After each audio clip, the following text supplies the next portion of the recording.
இந்த தொழில் உங்களுக்கு பிடிச்சிருக்கா? பிடிச்சிருக்காவது வேற போக்கு இல்லாம இதை நான் பிடிச்சுக்கிட்டு இருக்கிறேன்.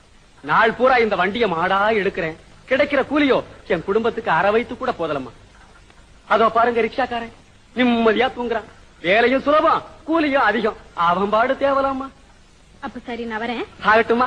கல்லுடா கல்லு. ஏன்பா, இந்த ரிக்ஷா தொழில் பத்தி நீ என்ன நினைக்கிற? உனக்கு பிடிச்சிருக்கா? பிடிச்சிருக்காவா? நீங்க வேற ஏமா வயிற்றுச்சல கிளப்புறீங்க?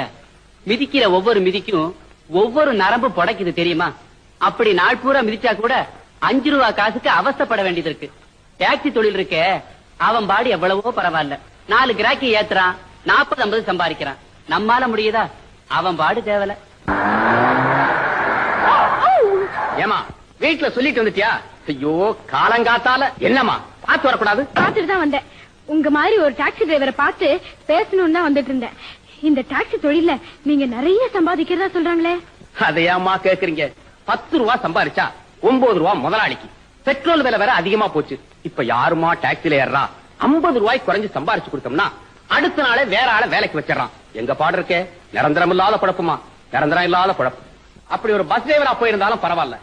ஆள் ஏறுதோ இல்லையோ மாசம் முடிஞ்சா தொலையா சம்பளம் வாங்கிடுறாங்க. அவங்க பாடு தேவலாமா. என்னமா தொழில்? நாம எவ்வளவுதான் கவனிச்சு ஓட்டினாலும் விதி முடிஞ்சவன் குறுக்க வந்து வந்துடுறான். கேசுன்னு எங்கள மாட்டிடுறாங்க. இது ஒரு பொழப்பா? அங்க பாருங்க, அப்படி ஒரு கட்ட வந்து எடுத்து பொழைச்சிடலாம். தொழில கொஞ்சம் கஷ்டமா இருந்தாலும் நிம்மதி இருக்கு. அவன் பாடு தேவலம்மா.